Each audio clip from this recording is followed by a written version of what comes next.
you're online, so I can open up a chat on my end too, you know? So should I be just watching it from our Google Hangout, or should I be keeping an eye on it from you? Oh no, I should keep an eye on it from No, YouTube. you got to keep it. You got to keep an eye on it from YouTube. So just open it up on another channel or something like that, so you can see it on the side. Yeah, it just said you went live. Okay. There we are. I can see it, and then I'm gonna put this on my other. Yeah, there we go. And I'm gonna go and pop out the chat, and that's all I need. And I'll close that so I don't hear any echoes or anything. So all there we go. OTB's on the line. Yo, what's up? Yeah, I usually just take the chat window on a separate monitor. I see you using the one computer, but I put it over on another one. Oh, so I got you. I could see your handsome face over here, and I could see the chat over there. And if anything, make sure you pause. I'm wondering why my thumbnail has not been updated. I'm not sure. That's really But you can weird. always put it up later on against the thing, you know. Yeah, let me go to edit real quick and see if I can see what's going on with that.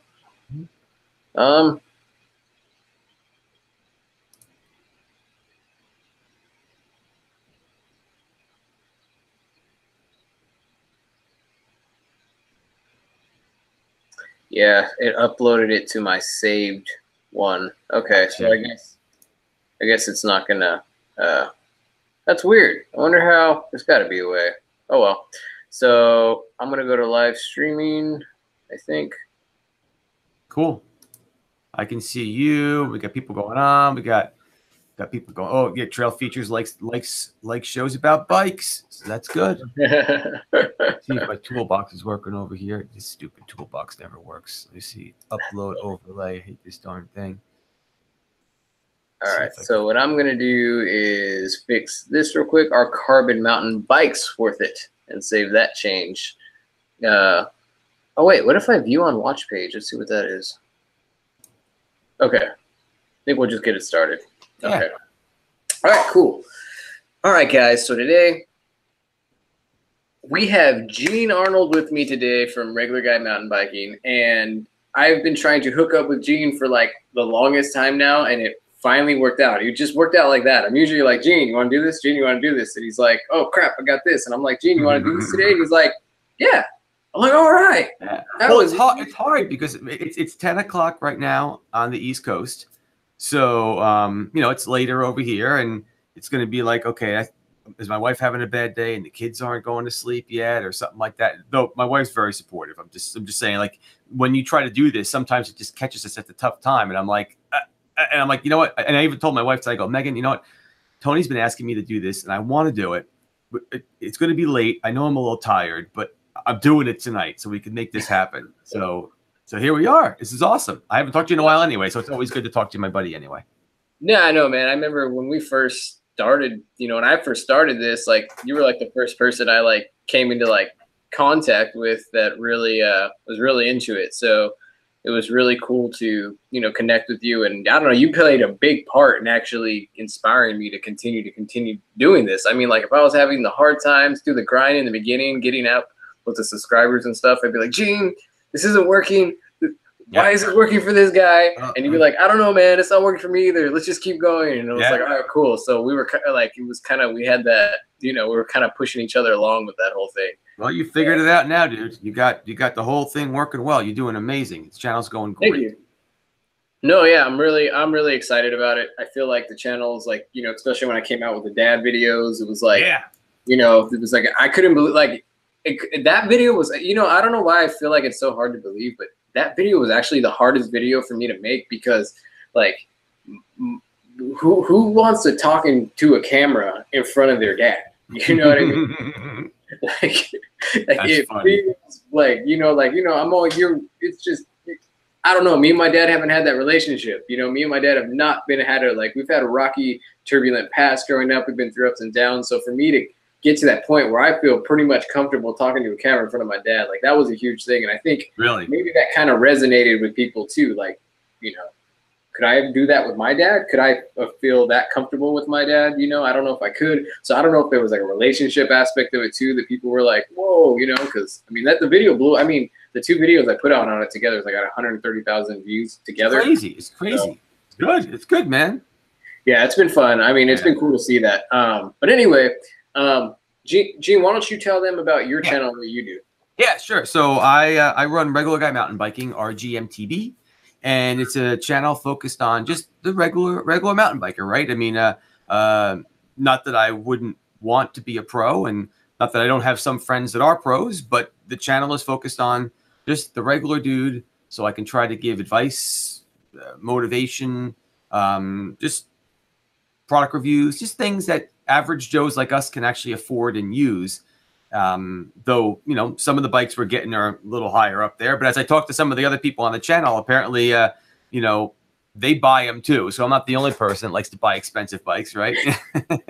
Well, apparently, you know, the internet got blown up. You know, there's more comments about the fact that my dad has never, like, he's like a new mountain bike rider and just bought like a $6,000 mountain bike. Like, everyone's like, what? His first mountain bike. So that just goes to show you could have a high-end bike and be a completely regular guy.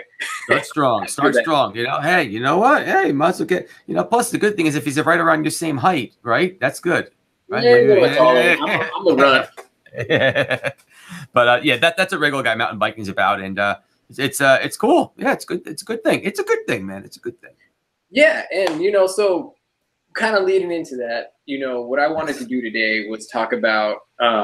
I got a call from my buddy today. His name's actually Andre, and I've been convincing this guy to get into mountain bike riding, to get a good mountain bike, and he basically, he's like, dude, I got a great deal on this Giant, you know, it's $3,000, and honestly, you can't find this bike for under like $5,000. Like, I don't know how he did it. It was like the Giant Trans Advanced, like 1, you know, like it's like the higher end one with the carbon rims and everything, and he was stoked to get it.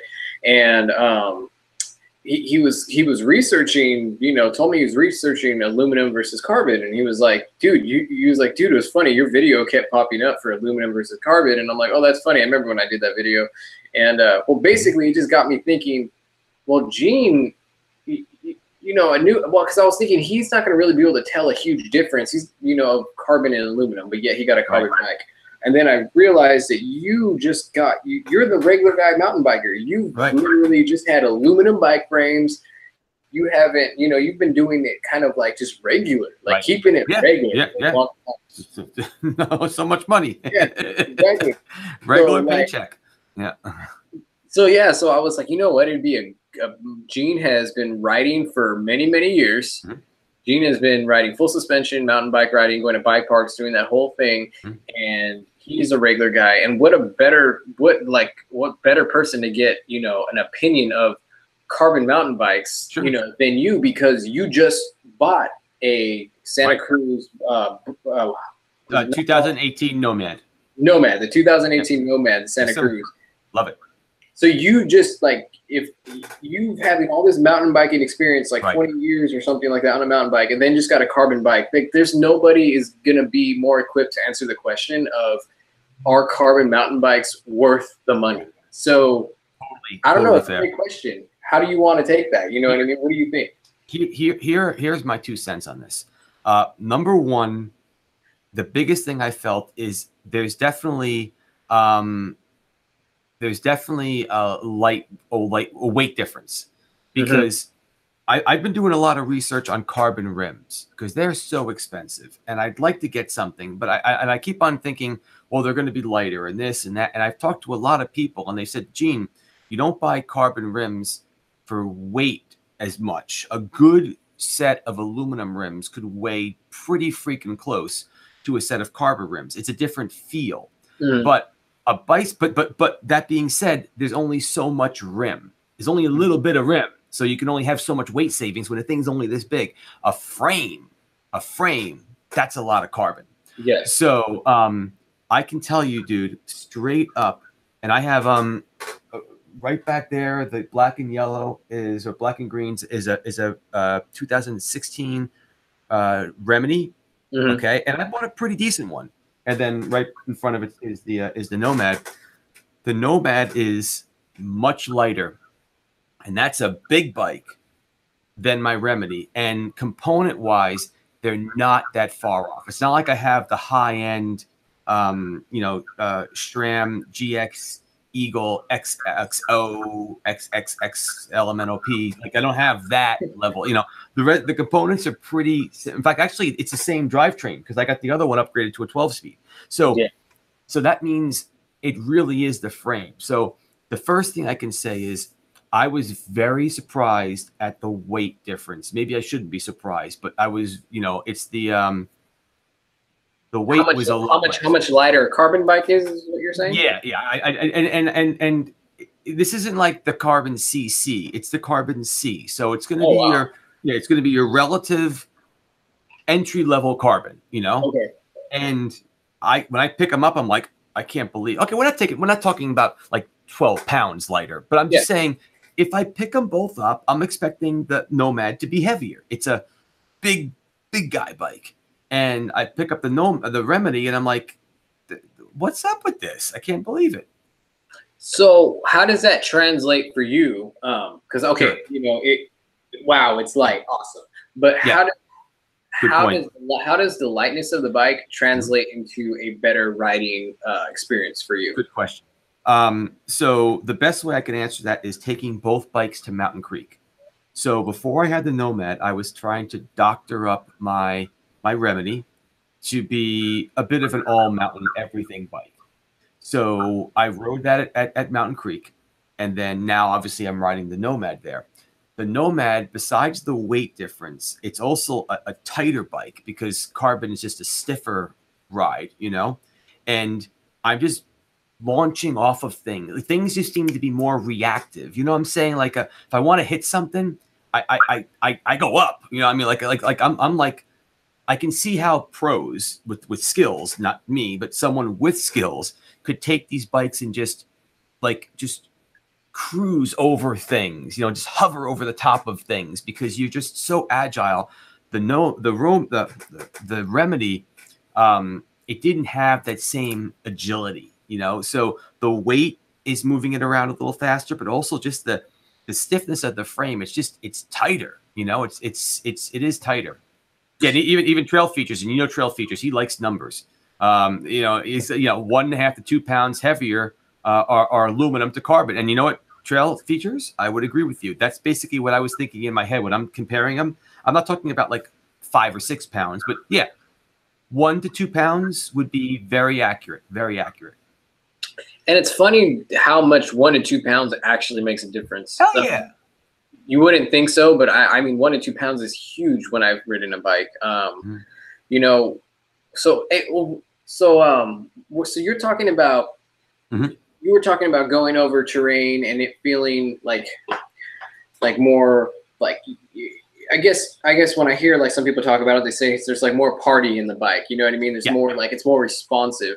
And I guess to help you guys understand that, there's got to be so let's look at this cup. So let's think of aluminum kind of like a plastic cup, okay? It's more, you can kind of push it in. So when you're riding that bike, when you're taking corners, when you're going over grooves, there is a certain amount of what you would call, I would think, flex. And correct me, Gene, if I'm wrong on this, but there's like flex. You know, there's flex in that frame, and aluminum is known to be more flexible. Whereas if this was carbon, I would be able to go like this and it would not move. So when you're putting the mountain bike through all this like agility, I mean, all this agility stuff, but corners, technical sections, instead of it going like this through those sections and absorbing all this stuff, it's staying stiffer, and that suspension is able to do more of that work and actually just get you through stuff more comfortably and actually more efficiently. Well, comfortably. There's a stream going here in the chat. I'm glad you brought that up because I wouldn't say comfortably. This is a very good topic. Okay, so here's what I mean by that. And this is exactly what's going on in the chat right here. I'm really glad these guys are bringing it up because it really is bang on. Aluminum frames are more forgiving. Steel frames, talk about forgiving. Okay, so I was and I am in the market for a hardtail, and I'm looking at the Norco Torrent hardtail 27.5 plus. That's an aluminum frame. Now, you know the guys, you know, what is it? Seth had it, Alex has it, Bobo's got it now. They're passing around the new Diamondback Sinker Pro carbon frame. That hardtail, right? Yeah. Now, I don't think I'd want to get a hardtail carbon because that's got to be hard. Between that and carbon rims, my back couldn't handle it. I mean, it's also, I'm watching the Trail Features apparently has a tough back right now too. He's going to the old chiropractor and getting smacked around. And basically, I couldn't handle that. Now, so the Norco, I'm going, even if they had a carbon one, I'm going aluminum. And I'll probably stick with aluminum rims too, because in general, a hardtail is going to be more efficient for pedaling, aluminum or not. But the frame is it would just be too much if it was carbon. So that's why I said I wouldn't say more comfortable. I would definitely say that more playful. That totally. I mean, I'm like boing boing boing, just bouncing over kind of things. But you know what I'm saying? So that's what I mean by that. And I think, okay. And for me, I guess, I don't know, I want to say, because that's a really big point. And I think probably one of the reasons why I love having a carbon bike is because you say, I feel like, I mean, us as guys, we like to control things. We like to manipulate things. We like to be in control. And one of the things that I get from a carbon like mountain bike is that I feel like I am more control. When I wanted to take a right, if I want to take a left, if I want to get it through something, I just feel like that carbon allows that stiffness allows for me to feel more of what's going on and to get the bike to respond more efficiently to what I want it to do. And people were like, well, it doesn't really make a difference because it's this minute or whatever. But that minuteness just really translates over to me in a riding experience that you can't really get from an aluminum bike. Yeah. Granted, I hear you. Granted, if you're a super beginner and you're just starting, okay, aluminum's going to make sense. You're not going to really feel confident enough to manhandle a bike yet. And when I say manhandle a bike, I mean, you know, I don't mean we're sending it off these 70-foot jumps or anything like that, because I mean, I just barely hit like a 15-foot, like kind of gap, you know? And I was like, I'm, you know, and like, I'm just starting there. But I mean, when I know how to turn, I know how to use my body, I know how to use my hips to turn as opposed to my, you know, so I get how to ride a bike. And when you kind of start getting to that place, you're really able to use your body to manipulate that bike to get it to do what you want it to do. It just makes you feel like you're in more control, you know? So I can't speak for the guy who's just getting in, but I can definitely say if you've been riding for at least a year or more consistently, like, I think it's going to be worth the extra money at that point. Well, the other thing too is this. I'm also looking at it, and I guess it's in the eyes of the beholder.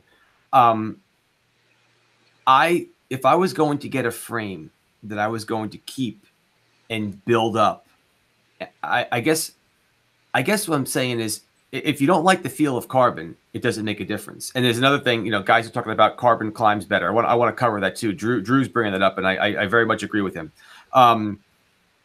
If I was going to get a frame like the Nomad, I'll put money into that Nomad. It's got a high-end frame. It's a good bike, so I'll put money into that one. The Remedy, I don't know if I will, because it's an aluminum frame. Now, that might just be a non-logical comment. Maybe people are sitting there thinking, but Gene, does it make a difference? If the aluminum feels the way you want it to feel, then invest in it. But I just look at it as, well, I can never really make the aluminum any lighter than aluminum is. So you can't upgrade things to make it lighter, and then you could take the BKXE point and say, Gene, just stop upgrading stuff and ride your damn bike. So that's a whole other story. I'm just glad that I got the carbon Nomad. I'll invest into that frame because it is a high-end, good quality frame, and take it from there, you know? And I'm glad you hit on the point of, you know, there's a lot of people are going to say just ride your bike, because yes, we know, guys, we know that riding your bike and becoming, because there's going to be a lot of comments, I know, well, just ride your damn bike. I mean, if you put Aaron Gwynn on an aluminum bike, he's going to be able to shred that thing and get it to turn and manhandle that bike greater than I can manipulate a carbon bike. Yes, all makes sense. I get it. But just the fact of the matter is, we're not going to ever be Aaron Gwynn. So our level of wanting to feel in control and to manipulate a bike and have a better riding experience, I mean, I think Aaron Gwynn would still agree with us that carbon feels better. You know what I mean? We're just talking about, is carbon better to the normal person? And I just have to say it is, you know, and, you know, to touch on the point that you just said, does carbon climb better? Again, to go back to it again, when you're climbing and you're on an aluminum bike, in theory, like it's not as obvious as plastic, but there is a flex that comes with aluminum that, you know, that from what I understand, does affect when climbing. So whenever I felt the stiffness of a carbon bike while climbing, I feel like I have more pedal efficiency and just as opposed to an aluminum bike. I don't know, Gene, what was your experience with that? Well, I want to come clean on something about this, and it kind of goes along with these comments. All right, so folks, just so you understand, I have a friend that is connected with Santa Cruz, and it's the only way I was able to afford this bike. So if I was a regular dude, I would have had an aluminum one sitting here right now because this was too expensive for me to buy straight out. But let's step back and talk about this. There's some good comments going on over here about because it's a downhill. Drew, you're right, because it's a downhill. Let me say this. If I had to buy this Nomad on my own, and I would have, this Nomad got incredible reviews. The bike is sick. I love it. I would have gone with the aluminum because that's what I could have afforded. And I'm going to mainly use this for downhill. Since I did get the carbon because I was able to get hooked up, I'm now trying to make this a little bit more of an all mountain bike where I can pedal it, because now maybe I can pedal it because I got the lighter bike. What I will do is I will invest in a carbon, and that'll be on me. I might try to find a deal somehow because that's what we do, but everyone does that. My next cross country, you know, I live in New Jersey. Okay. All we have is rocks over here. We don't have any swooping nice trails. We have freaking rocks. So it's still going to be an all mountain type of thing. But my next cross country bike, that'll be carbon, and I'll have to find the money because a carbon frame and carbon wheels, that is definitely a more efficient pedaling bike. And since it will be a full suspension, that'll help compensate for some of a large amount of the stiffness in the frame. So in that respect, if I had to put money to a specific category of a bike and buy carbon, it would be my cross country, you know, all mountain riding the trails bike. And I would have gone with aluminum for downhill because I'm going downhill and I only have so much money. Just to be fair. That's a very valid point. Real quick, I just want to admonish DRTRD. He just gave a $5 super chat. Thank you so much for that, dude. He says carbon climbs better, sucks for jumping or bombing downhill. Hello, everyone. So what's going on, man? Glad you. Thank you for that super chat, man. It's well appreciated, dude. Going nice into job, man. Travel fun for sure, man. I really appreciate that. All right. The other thing. So, Gene, back to your point. That's. Oh, man, I guess I feel like I've had a little bit of different experience with that. I guess, I mean, yes, for climbing, yes, your comment completely made sense. But I guess I do feel that having that carbon bike on the downhill, and this is when it comes to, I guess, my riding style, like, because I've really focused on learning to use my hips to turn the bike, my body to turn the bike, rather than, you know, me with my handlebars. I've just really tried to pay a lot of attention to getting in those berms right, you know, hitting those berms right, you know, and I feel such a big deal on the downhill with the carbon bike in the responsiveness, because I'm going down some trails sometimes and I'm going down so fast and I'm like, I feel confident on my carbon bike because I know it's going to go. I know I'm going to be able to barely push that thing at the last minute and it's not going to go over the corner and I'm not going to die. So I guess in that sense, I feel way more confident on my carbon bike going downhill. Nah, I guess that's been my experience. The other thing too is, you know, if I could afford, you know, carbon across the board, then maybe I could. But I'm looking at it more as if I had to spend the money on something and it was going to be full price or whatever, then that would be the other, that cross country, that world would be where I'd put the money, because I would get the most out of that. You know, because remember, you're looking at your one bike you have sitting next to you. I'm looking at it as I'm going to be a snob here and pick the bike I want for the trail I'm going to ride on that day. So tomorrow morning when I go out to Wayanda, I'm taking the Remedy.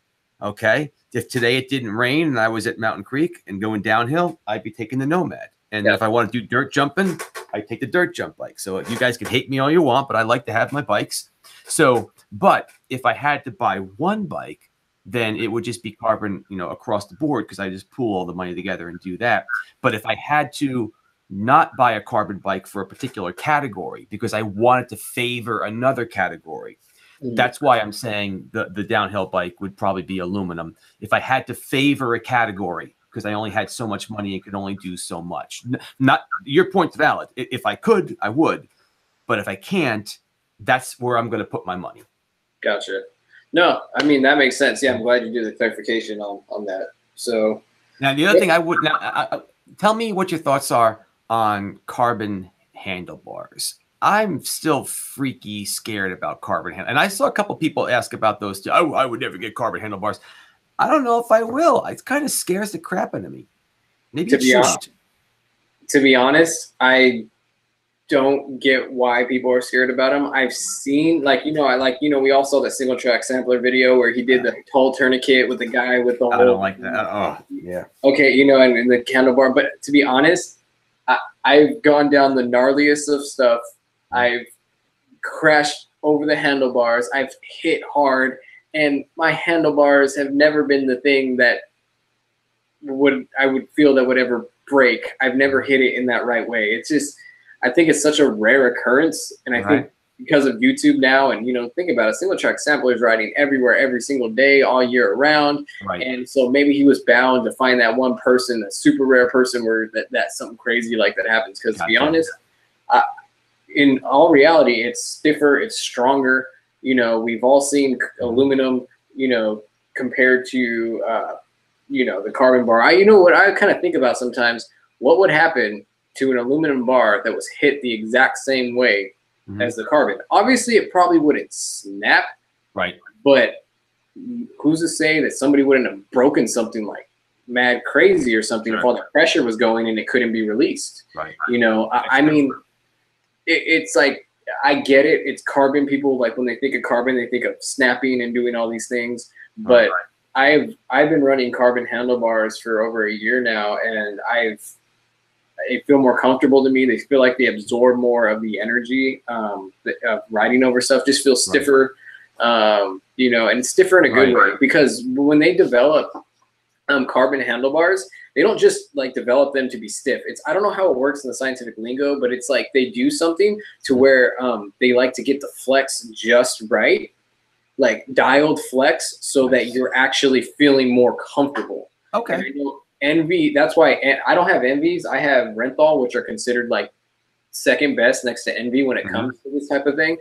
But Envy bars are supposed to be the number one like bar that's just all this money and science has just gone into them to make the perfect, most comfortable feeling bar.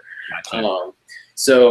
And I would be very interested to figure, that bar that hit him and snapped, I would really like to know what kind of bar that was, because my first response is I really don't think it was a Renthal, and I really don't think it was an Envy. Yeah, I just so I've never had them, so I'm not going to speak poorly about them because that's not fair. I've never had them. The things I've heard are the comments that are going through here. That you do have to replace them more often because they can crack from wear and tear. I don't know. I'll be honest with you. I should have replaced all my helmets by now, and I haven't. Because they're all sweaty and gross and disgusting. And I know, and the styrofoam wears and breaks down. Whatever, they're still hanging there, and I'm still wearing them. So I wouldn't be replacing my carbon bars because you've ridden them for a season, because I don't have the money for that, and I don't know if I'm riding them enough. My biggest thing is this: I don't think they're going to be that much lighter. You'd have to you would only go for the lightness of a carbon bar if you're willing to invest in everything lighter. The micro weight savings you're getting out of the bars, all those savings will add up to something, but you have to go micro, and all over the bike to make that weight savings worth the investment. Can I say something to that? I've actually noticed a huge difference in weight, in the weight of my carbon bars versus my aluminum. Really? Yes, I mean, now, I haven't gotten a carbon, so I don't know. If you hold them next together, like they are significantly lighter. Wow. And I've actually, because I bunny hop a lot, you know, I did the bunny hop video and all that stuff like that, and I've really focused on my bunny hops. I just feel like less weight up front, like it's minute. That much, okay. Minute, very minute. But mind you, I've done hundreds of bunny hops, you know, on my aluminum bars, and then when I switched over to my carbon, there was a minute difference, but it still mattered to me. And I was like, I like this, you know, to spend an extra $40, you know what I mean? And you know, you're saving some, you know, weight, you know, that it's more comfortable, you know, you like it. It was a good feeling.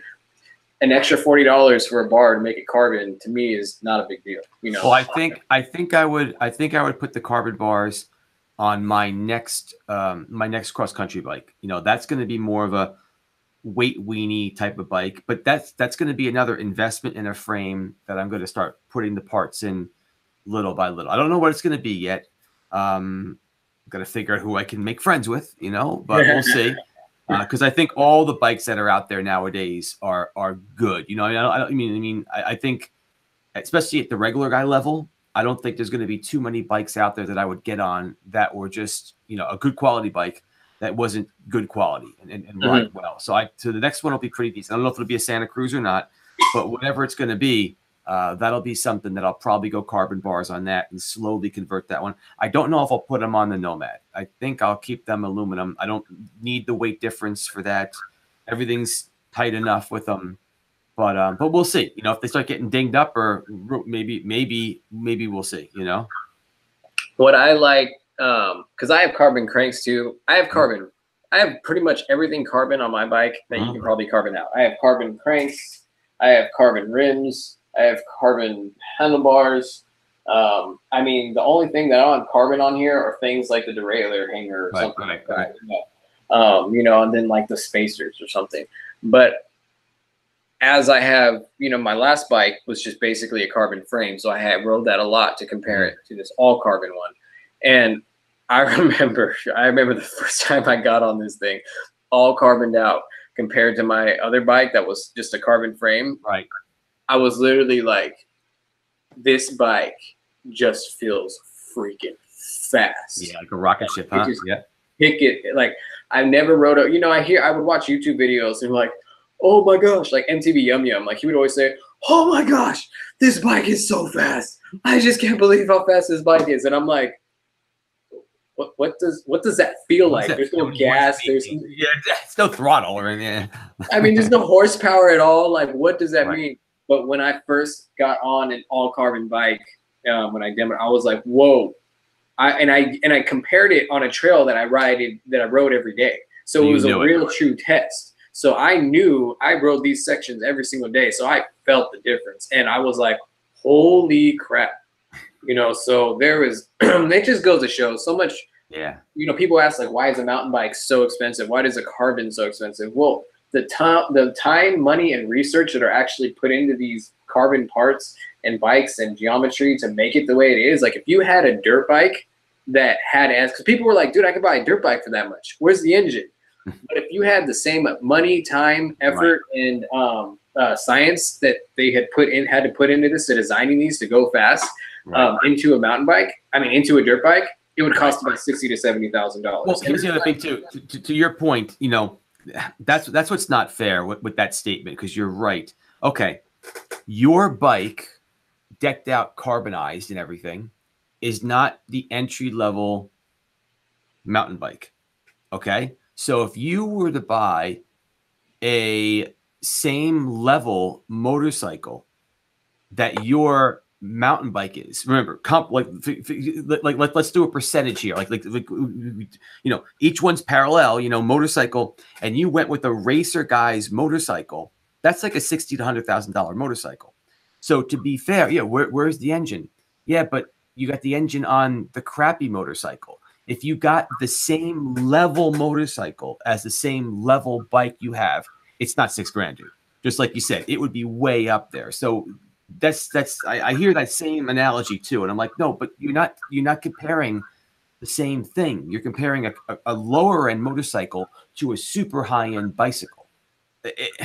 And I guess the confusion also comes with people when they think like, well, I just got my new Kawasaki, 4-stroke, blah, blah, blah, blah. It was only $6,000 or $7,000. Right. And I'm like, but you got to understand the parts that took to build that engine were complete. Like if you were to use those same parts on a mountain bike, it would be almost nothing. That's how they're able to make these motorcycles. Like I forgot what pro that they were talking about. There's a pro Kawasaki rider or whatever. And they gave me the price of his bike, and they told me, well, this is his bike because it's the newest science, cutting edge stuff, lightest parts to build this engine to get this guy to win these races was $60,000 to $70,000. And I'm not just talking out of my butt here. I believe you. Just quoting MTB Action. I think it's Mountain Bike Action Magazine. They did the article, not me. So I'm just regurgitating what I have read from them.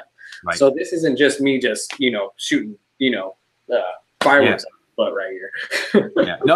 I agree with you, and that I think that when you got to compare them fairly, and so as far as carbon goes, I'm happy with it. I'm really stoked that this Nomad's all carbon.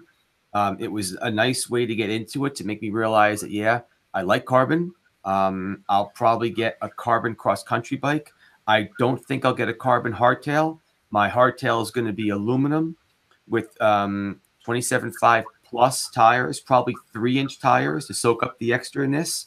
Because I want my hardtail to also double as my fat bike. I don't have a fat bike anymore. I know 3-inch tires, they're like mini fats, but that's fat enough. Because a true fat bike, I just don't use it enough here with the rocks and the way where we live. They don't groom the trails, so it would be a lot of money to spend on a bike that wouldn't get that much. So I want a mini fat.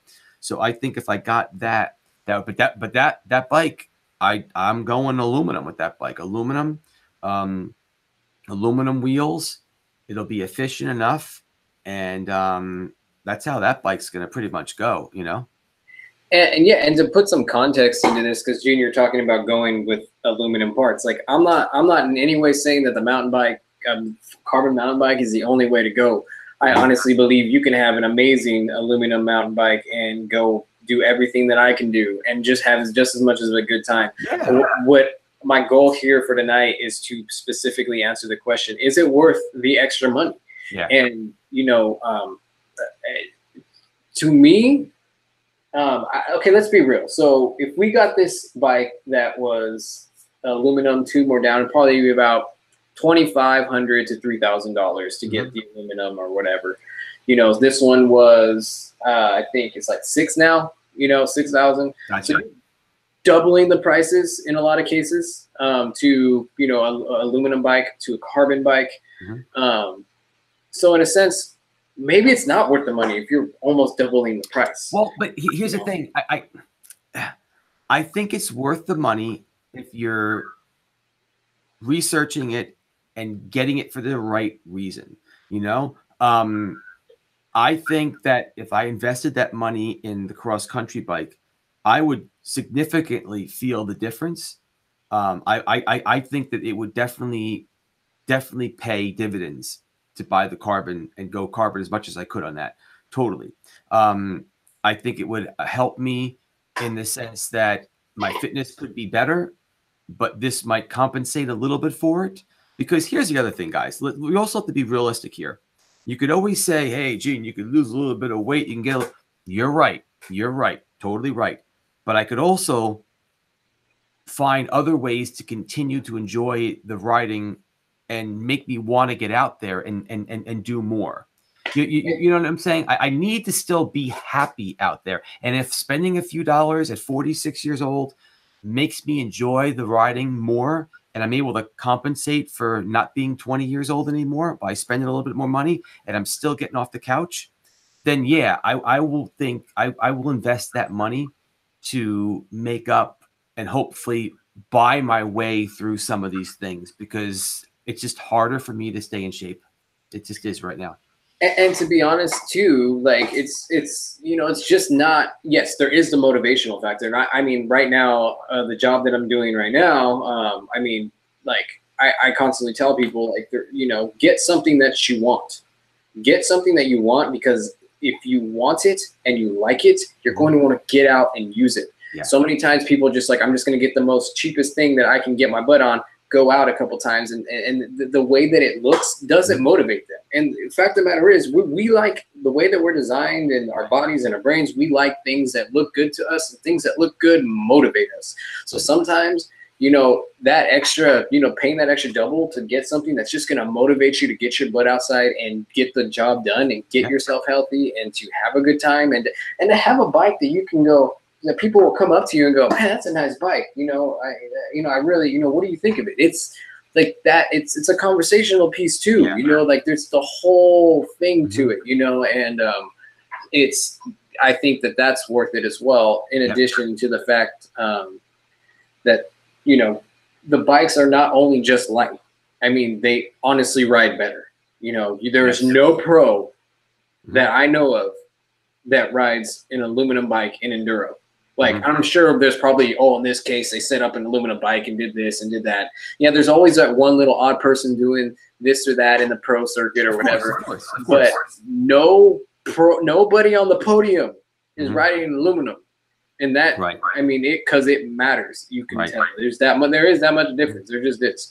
Sure, definitely. And if you love it, you're going to use it, like you said. The other thing too is this. You know, it's one of those things where when you buy a carbon frame bike, usually the components are a little bit better too on that bike. So the bike in general is going to ride a little bit better, more reliable. It's probably going to be a better shifting bike because you've got better components in there. And it's also a bike that you might want to keep longer and invest more into it. You know what I'm saying? So I think the point is that they're saying that the some of the new bikes are downhill bikes or aluminum bikes for downhill bikes or something like that, which is I don't really know. Oh no, they're right about that. A lot of the downhill bikes are, I believe, quite a few of them are aluminum. I said enduro, and if I didn't say enduro, I meant enduro. You said enduro. You said enduro. Yeah. I was talking about enduro. Yes, downhill bikes are aluminum, and I can't remember the reason, but there was a specific good reason why a lot of those bikes are aluminum. So downhill is a completely different category than trail and enduro is what I am and what we're talking about here right now. Right. That makes sense. You know, and I think it's what you want to invest in. You know, like I said, I mean, this Nomad, it's got a good core. So I'll then say, you know what, maybe I'll invest in the different wheels or something. Because I would love to take this Nomad. I've got the absolute black oval chain rings coming in for both the Nomad and the Remedy, and those make like, let me tell you, when I was out riding with Robert, you know, B1 over in California, the bike I was riding was one of his buddy's bikes that had the oval chain ring, and I didn't even realize it. I mean, he told me in the beginning, but I completely forgot. I just started using it, and I'm like, wow, I'm kind of motoring along pretty good up some of these hills. I mean, the hills were huge, so I stopped and walked a lot. You guys have big old hills over there. But I'm like, this really felt different. So I want to try to maybe make that into it, because I would love to say, you know what, maybe I'm not even using the Remedy anymore. Maybe I'm getting more out of that Nomad, you know, because I'm not going to try to win any cross-country races over here. And the trails that we ride on are all rocks. I mean, we basically breed rocks out here, you know? So it's a little bit more of a bike than you'd want for that. But I want to try to cut down some of my stuff, too. It gets expensive. Yeah, and to the other side of those absolute black, because I have ridden them before. I actually got mine sent in a long time ago, and I still have not done my video. The guy, I owe the guys a video. I still have it in the package. I never opened it because I did video and unbox it. But yes, I have a red one that's going to go on here, you know, soon. But yes, they make a difference, and I've studied them quite a bit. One of the things that in my research, they don't necessarily, because your body and your muscles, and this is something I kind of knew, your bodies and your muscles will adjust. So yes, you will feel the initial improvement in the uphills for sure, but your body's going to adjust and your muscles are going to adjust to where it's at its equilibrium anyway. But the thing that I think that are cool about the absolute black chain rings, because your reset is less. It's easier to reset. Yep, that's the whole idea behind it. Yeah. So when you're going through the chunky, you're able to maintain a nicer rhythm through the chunky on the uphill. So I think with the absolute black chain rings, you're going to be able to climb more efficiently through technical sections, and that's the real appeal for them. For me, that I mean, I like that. I think that's probably what you were talking about. If you guys are all rocks out there and you get that better efficiency on that oval, like you will, you know, and maybe even going over some technical sections with more efficiency because you have that quicker reset, you know, which is, you know, going to create just a good rhythm, I guess. To your so climbing. I might go and, well, I am throwing that ring on the Nomad, but I might look into getting, and next week I've got a buddy of mine who's he's a pro, right? And he's got a Nomad, and he's going to be here in the studio, and we're going to go and do a little Nomad video. And he's riding, you know, he's hooked up by Cane Creek, so he's got the Cane Creek double barrel something, you know, shock on there. And we want to compare the two bikes and talk about them, because the one that came on my bike doesn't have a lockout. So if I had a more pedalable shock, you know, and spent a couple dollars on upgrading my fork with a different leg insert, I could maybe turn that Nomad into more of a pedalable bike. I don't know. It's a lot of money to invest in a bike that might not really do exactly what I want. And then I'm like, Scuba Steve's on. Hey, Scuba Steve. Sup, Scuba Steve? You know, to that effect too, to be honest, dude, because my last bike was an enduro bike. And I'm on a trail bike geometry more so now. In terms of the seat tube angle. And just so you guys don't know, the more your seat is bent this way, the better it is for downhill. The more it's up this way, the angle, it's better for cross country and more comfortable for climbing. So Gene's bike is more bent this way. Yeah. So your pedaling is more like out here a little bit. This is extreme, than as opposed to directly under your body and stuff like that, which creates better pedal efficiency. So to be honest, Gene, you're probably right. You are not. I don't know if it would be worth it for you to invest all that money into a Nomad to climb better, because it's just the nature of that bike is just to climb good enough to get you to the next section. Exactly. So I'm not going to be able to change the slackness, you know, of the bike. So, but on the other hand, I'm not going to be getting rid of the bike anytime soon. So we'll have to see what hookup I can do and what I can get done. But my next bike is going to be that Norco. That's the one I want. And I'm kind of stoked about that. So when I get that sucker in, that could be pretty wicked. You know, that bike, a buddy of mine, Eric, who rides with us, he was in that last video I did over at Maitland Dickinson, the Send It one. That guy, he's so good. That guy, Eric, is so good. So he rides a hardtail Norco, and he's jumping off of everything. He's also very talented. But he's riding that bike in all the muck that we're riding in, because, you know, aluminum rims, aluminum frame, and 3-inch tires. It's just enough to take the edge off. You know, we're not going that fast, dude, because everything's so rocky that I don't know. I don't really know. I just know that the Nomad's staying here for a while. So maybe piece by piece, I can upgrade it little by little. I want that Norco, and then we'll see what I'll do with the cross-country bike. Because I think at that point, you'll never, ever say, and that'll be the last bike. That's just silly. But that'll be a stable of bikes that I really want to build off those platforms. You know what I'm saying? Like, if I can get those, now I'm like, okay, I'm not getting a new bike. I'm going to be building off those bikes. Hey, real quick, guys, just so we can get the video more exposure. I see we have 52 people, almost all the way up to 60. So, guys, smash that like button, because if you do that, it'll help get the video seen more and all that stuff. It'll help the channel out a lot. So, guys, if you guys can do that, smash it. But anyway, no, Gene, all that like makes like perfect sense in the terms of. So wait, you want to get the Norco for specifically what purpose? I was kind of understanding, because you got your trail bike. Right. That's your enduro bike. Is a Norco cross country? It's so a lot of the trails over here are all rocky and crazy, but we've got some that we go to. Stewart, I'd say Sterling has some of it. definitely 6 Mile, definitely Alaire. They're and then the Rails to Trails, they're more flat, not rocky, smooth. Okay.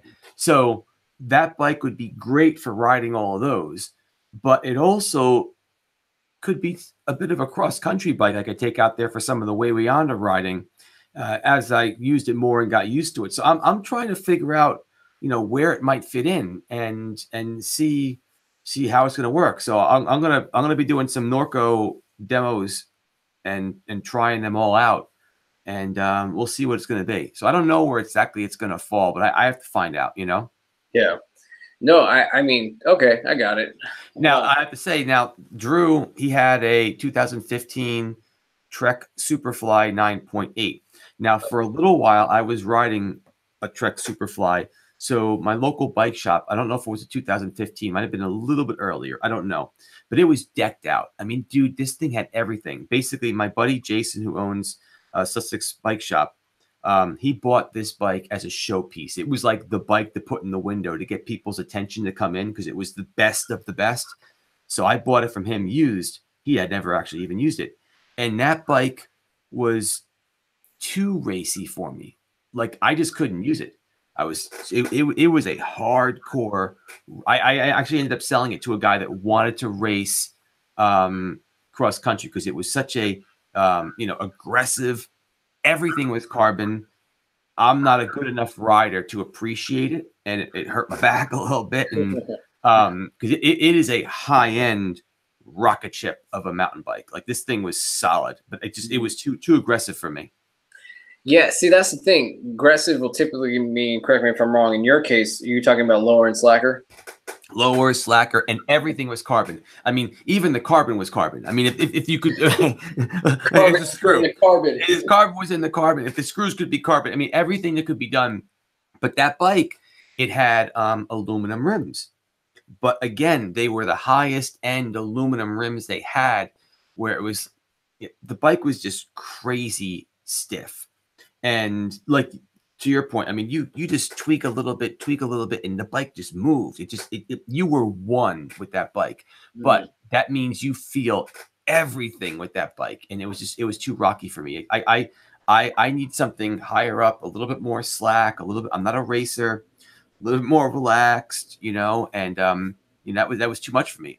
And it's interesting that you say that though, because one of the things with the 29ers now is because the wheels are bigger, they're actually taking away a lot of that, like what we would call playfulness underneath us when it comes to the stiffer platform. Right. Like the new intense carbine, was described like a monster truck. It felt like, there wasn't that much party underneath the pedals in the sense, you know what I mean? Right. It just felt smooth and would go. So I think we haven't even talked about carbon rims, and it's like there's so much of a difference. I would say number one different. I don't even know. If I had to, I couldn't tell you what makes a bigger difference: carbon rims or carbon like frame. They both make a difference in different ways, but the impact of the difference is felt, I would say, on equally just as both, but when combined, because do you have carbon rims? Have you tried carbon rims yet? I haven't even tried them yet. I haven't even tried them. I'm still working that out. And we will, and eventually I'll, but the thing is, I don't have carbon rims. I don't think I'd put the carbon rims on my Nomad. I'm happy with those rims. I don't think I'd put them on there, and my Remedy isn't Boost. So I don't want to invest or try to get a hookup on a set of wheels that are not future-proof. I'd be getting a set of non-Boost wheels. So that means if I wanted to ride those wheels on my next bike or try to build a frame up, I'd have to go and get the Boost spacers to make your hub and make the wheel Boost-ish, And then if you do that, sometimes you have to re-dish the wheel. So I haven't done any work with carbon yet at all on the rims. So you've never even ridden them yet? Never even ridden them. I haven't tried it. Definitely got to try them, dude, because I honestly think probably the reason what sent me to that when I first tried this bike, when I was like, whoa, this bike is such a big difference, because I had a carbon bike before. So when I combine the carbon wheels with the carbon bike, I think that's what really did it for me. And I was like, whoa, this bike is fast. It probably pedals awesome. It probably pedals awesome. I mean, the pedaling, it felt nice, you know, and I think to us mountain bikers, that subtle tweak and niceness, because we're dying and doing what we do and we're just getting bent. I mean, those little minute things make a huge difference, you know? So I guess for me, as long as I have the money, carbon is worth the extra money. I don't know about you, Gene. Like I said, if I have the money, you know, and if I didn't, and I had to pick a category, for me, it would definitely be more of my cross country every day, you know, got to climb hills, that type of bike. And I probably would save some of the money on the downhill bike because of the fact that I'm not that good at downhiller anyway. You know, the other thing too is, you know, the downhills that we have here are still really rocky. So I still don't have that same big mountain swoop, soar off a jump and fly into the sky type. We don't have that really here, you know? So, you know, I do think carbon's worthwhile. I just think it needs to be in the right category for what you're looking for, you know? And yeah, so I agree. I think, you know, it has to be in the right category of what you're looking for, because obviously, like we said, downhill, I know more bikes tend to be aluminum, yet there are carbon bikes too. Now, Gene, we're getting at almost the hour mark here. So I kind of wanted to again, let everybody know, what are you all about? What are your goals for your channel, Regular Guy Mountain Biking, and where do you see yourself and the channel in maybe the next 2 or 3 years? Sure. So Regular Guy Mountain Biking is all about just, you know, providing the regular guy, the regular mountain biker, content that can help them enjoy and love riding more. Something I really like is mountain bike kit. I love gear. I love playing around with stuff. I love the gadgets. You know, I mean, I know it's like, just go out and ride your bike and have fun. I'm with you. I got it. But if you could get one more little thing to play with. So you'll see a lot of product reviews because I like to do them. I like playing around with stuff. We've got a really strong meetup group over here of like well over 200 people now just in our meetup group. So we always have big rides. We go out. So it's just motivating people. 2-3 years from now, I just see us doing more of the same because it's been going well and I like doing it. Unless there's a reason to do something different, you know, you'll just see, you know, again, more ride videos. The only thing that I think that will happen to this channel 2 to 3 years from now is that I will be tighter in with the industry so that I can get more of what I'm doing now easier and maybe a little earlier. I mean, it would be great to have done a video on the Fox, was it live line, live field, the new Fox Shock that has the live interaction with, you know, digital shock, you know. Oh, we need to make another live. I know. We got to do another video on that. I know. We should. But it's just, you know, that would be something that, you know, right now I have no connection to do something like that. So really, I don't think the channel will change too much in time other than me making it easier to get what I'm doing now to provide that to people because I like it. It's a lot of fun. It makes me happy and people like it. And so then it's a win-win. Dude, yeah, I agree. Now, what is the one thing that you kind of want to happen with your channel, but it's kind of like you don't think it will, but if it did, you're like, dude, that'd be like a dream come true. A dream that come true would be if I could travel a bit more to meet more people and ride with them. Honestly, I don't want to do an Alex or BKXC or now, you know, the Lone Ranger. I don't want to travel that much. It's too much. It's just too much. But I do like the meetup groups and riding with people more. So I would love for the channel to be able to help fund that for me at some point. But that's only going to happen if people like what I'm doing. I don't want people to give me Patreon money or money at all unless they like what I'm doing. So that would be a godsend at some point if it's able to go and produce enough income that because my job is a little bit lenient here with the vacation time, you know, my wife is cool. So that would be there you go. That would be it. Other than that, you know, everything else will happen little by little. It's going to happen.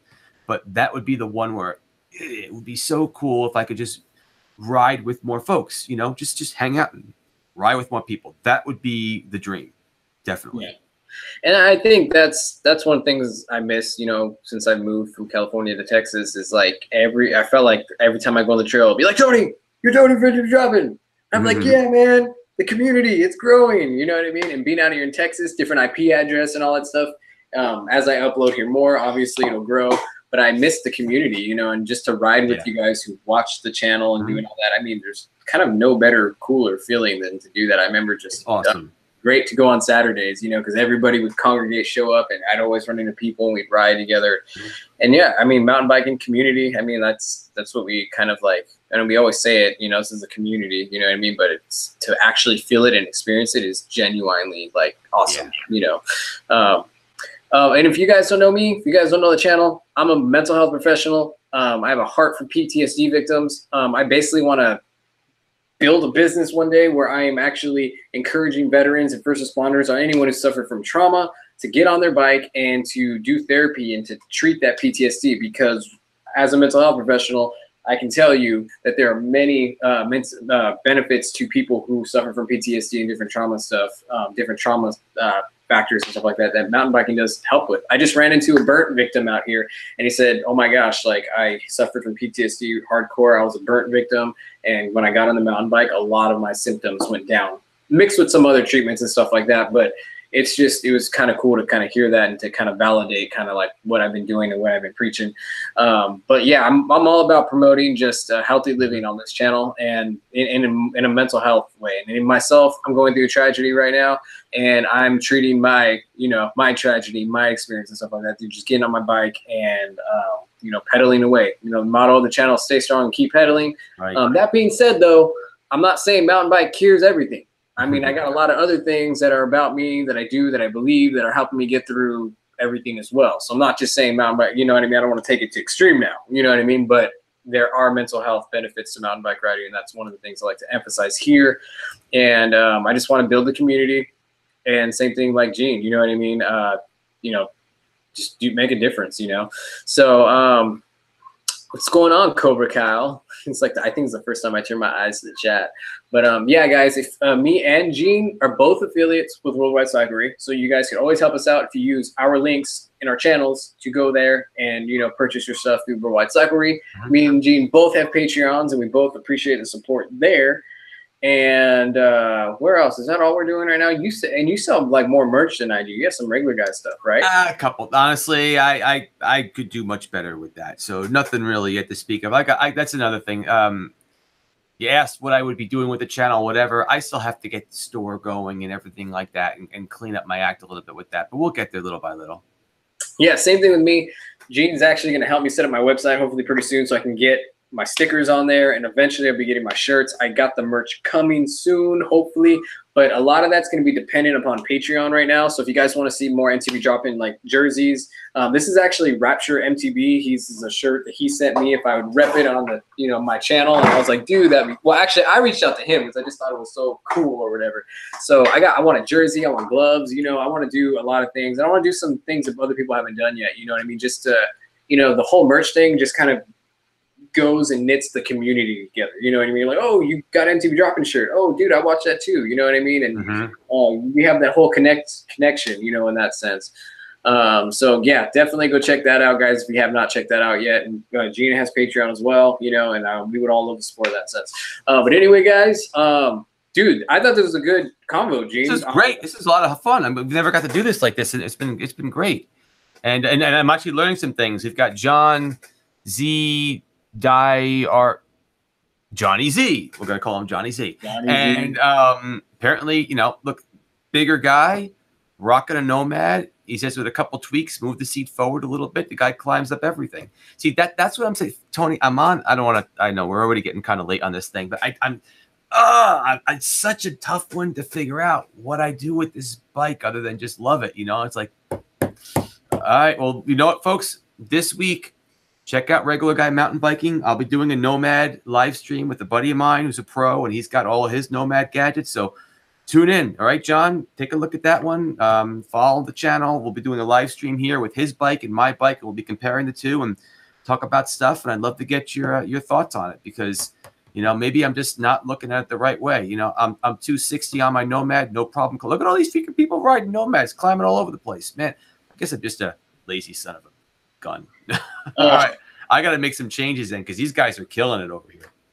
So, I just wanted to send a shout out to Middle Age Masher. He did a video and he like was saying how my channel has kind of like helped him out through a tough time that we're kind of going through something similar right now. He made a video. So I just want to do a shout out to Middle Age Masher and really appreciated the video he did and kind of inspiring in this time to know that I could help him out and all that stuff, you know. The other thing is someone said something about a giveaway. Like I said, I'm going to do a giveaway on Patreon. I want to wait till I can get 50 patrons.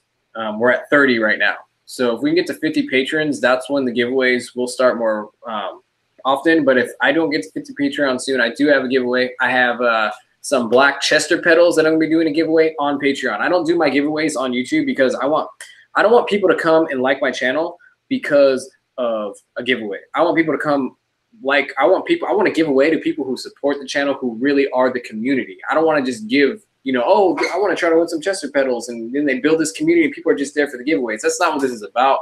This is about something more, you know, deep to me. So all my giveaways and stuff, you know, go on Patreon, you know, because the giveaways are coming and they're going to come, you know, more frequently when I get to 50 patrons. And, you know, there is going to be a giveaway actually probably in the next few weeks on Patreon. So for those Chester pedals, actually sponsored by World Flight Cyclery. So, but all right, Gene, you good? Real quick, I want to help. I forget. I'm trying to type. Drew, just take a look at the description of the video, and you can take a look at how to become a patron. He was asking how to become a patron. Just take a look at the description of any of our videos. I don't know who you were focusing on, but yeah, there's a link. Just click on the hyperlink. It takes you to the Patreon website, and then that's it. You can pick different levels of what you'd like to be part of and do your thing. So pretty simple. Yeah, and Drew, also if you go to actually my channel, like where you see my channel art, where I'm actually standing on like a mountain and it's my back, and you see like the whole, you know, what do they call that long channel art at the top of your channel? You know what that's called? The banner. I could call it the banner. The banner. The channel art banner. When you go to like our channel, like in that right hand bottom hand corner of that banner is a Patreon link. It's a little orange P. If you click that, it'll take you straight to Patreon. So if you guys want to get there, that's how you can get to that too.